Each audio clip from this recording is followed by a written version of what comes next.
The night had been fun. Until it wasn't. What began as laughter with friends and music pulsing through your veins turned sour when he appeared. The man who didn't understand no. Who trailed you through the crowd, who waited as you left the club alone. The cold night air offered no relief from the heat of fear crawling up your spine. He followed. You sped up. So did he. Panic choked your throat as your eyes darted across the street, searching for an escape. Someone. And then you saw him. A tall man, shadowed by the neon glow of a street lamp, standing still with his arms crossed. Desperate, you made a split-second decision.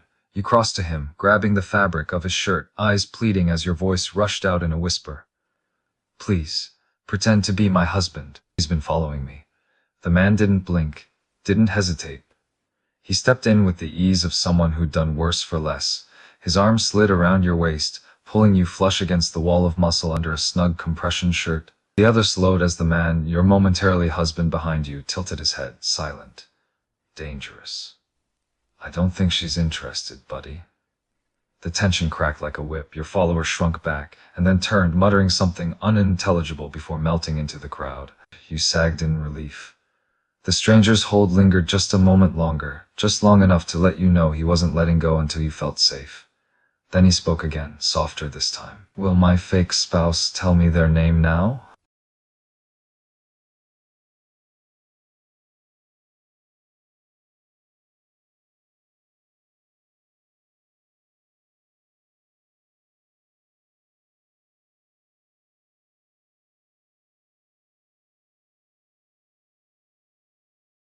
Zach. He lets the name settle like he's testing its weight. A faint smirk plays at the corner of his lips as he shifts, one hand brushing a loose thread on his sleeve. Still close enough that you feel the warmth. Couple of blocks west, he says low. Guys still lingering near the alley mouth. Not smart enough to leave, not brave enough to approach. His hazel eyes flick to yours. You good? Or should I make another call, pretending to be your very concerned husband?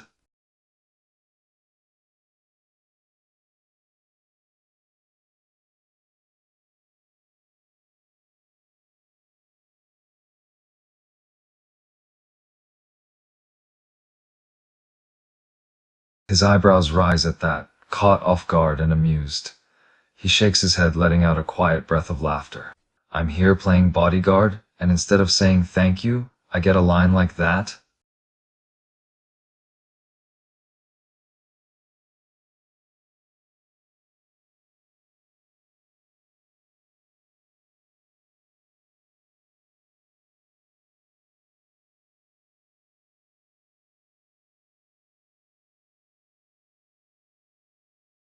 He lets out another laugh, shaking his head.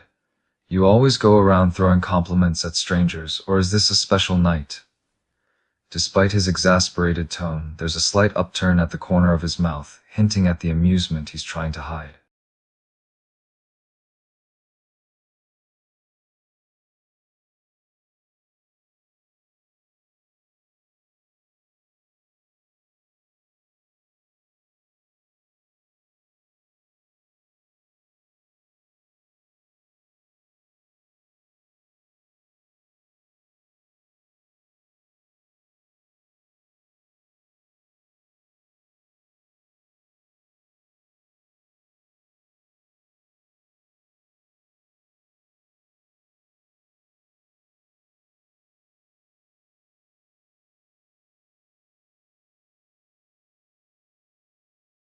He raises an eyebrow again. This time, a tinge of curiosity mixes in with the amusement. You really aren't one for beating around the bush, are you? Most people would just buy me a drink. The air is electric between the two of you. It's clear that he enjoys your forwardness, even if he's trying to play it cool.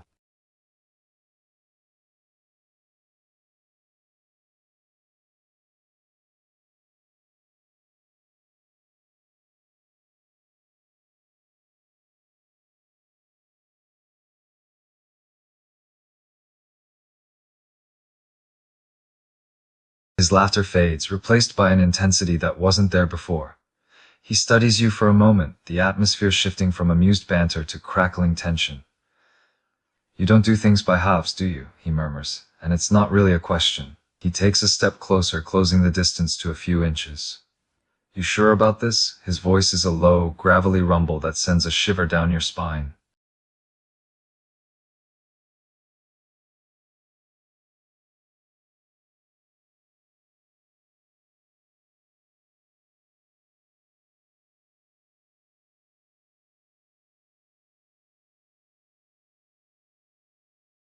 He holds your gaze for another moment, searching for any hint of hesitation. There's none. Right then, his arm encircles your waist once more, pulling you to his side with a firm hold. He keeps his stride measured, leading you away from the crowded street and towards a discreet hotel nearby. Every step feels more purposeful, each breath a little less certain. The tension is palpable, the anticipation thicker than the night air.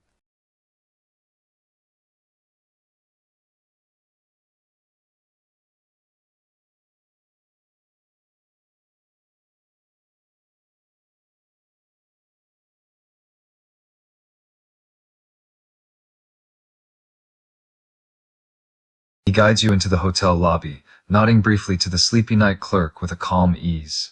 His hand stays on your waist, steering you towards the elevators. The doors close, leaving the two of you alone in the small space. His grip tightens, pulling you closer, turning you to face him. Impatient, aren't we? He murmurs, his deep voice sending a new shiver up your spine.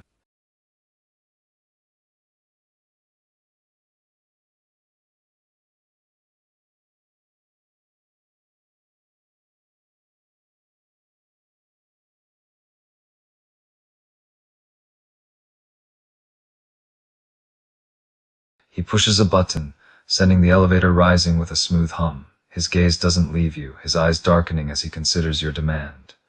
You're awfully demanding, you know that, he says, the corner of his mouth tugging up in a smirk. Most people would at least ask for my last name before making that kind of request. He takes a step forward, pressing you against the wall of the elevator. His other hand comes to rest beside your head, his body towering over yours.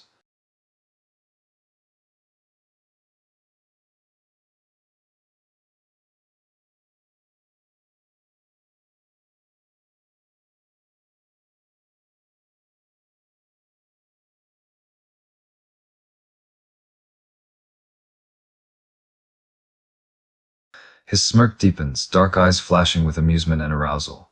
His chest presses against yours, the heat radiating through the thin material of his shirt. So impatient, doll, he murmurs, the nickname rolling off his tongue with a rough edge. His free hand brushes across your cheek, calloused fingers tracing a path down to your chin.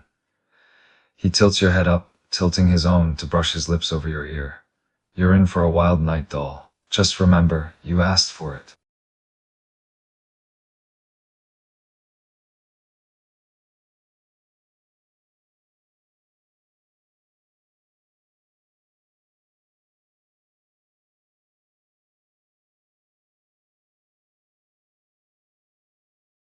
His hand slides down your chin, fingertips playing along the edge of your collarbone.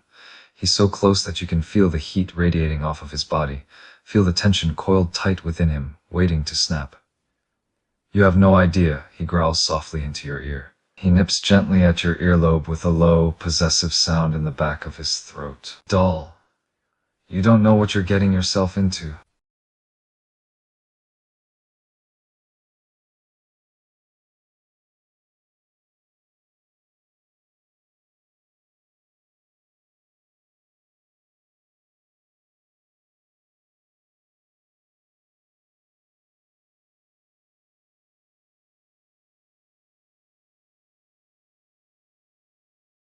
He turns off the elevator power at the emergency switch, a quiet click in the darkening space.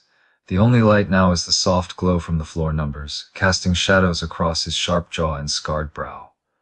With one hand, he pins your wrist gently but firmly above your head. The other trails down your side, slow and deliberate. Doll, he murmurs, voice like gravel wrapped in velvet. You said let's do this. He leans in until his lips barely graze yours. But I'm still waiting for you to say my name.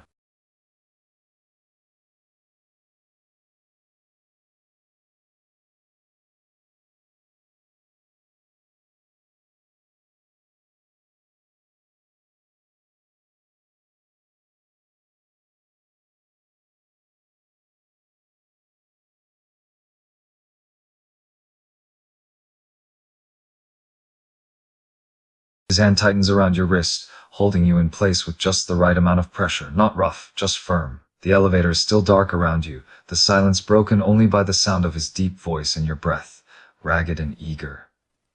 Say my name, he repeats, his lips brushing against yours, just enough to tease. His hand on your side dips lower, sliding under the hem of your shirt to brush against bare skin.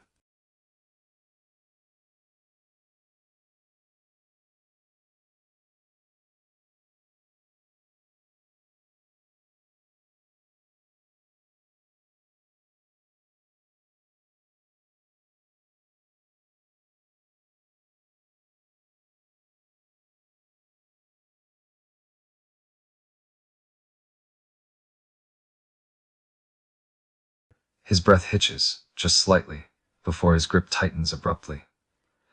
The elevator walls seem to press closer as he yanks you flush against him, your body molded to every hard line of his. Fucking hell, he rasps into your neck, teeth scraping skin in warning. You don't know what you're asking for. His arm locks around your waist like steel banding iron, lifting just enough that only the soles of your shoes touch the floor.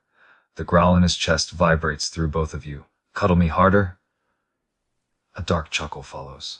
Dull. I'll break ya.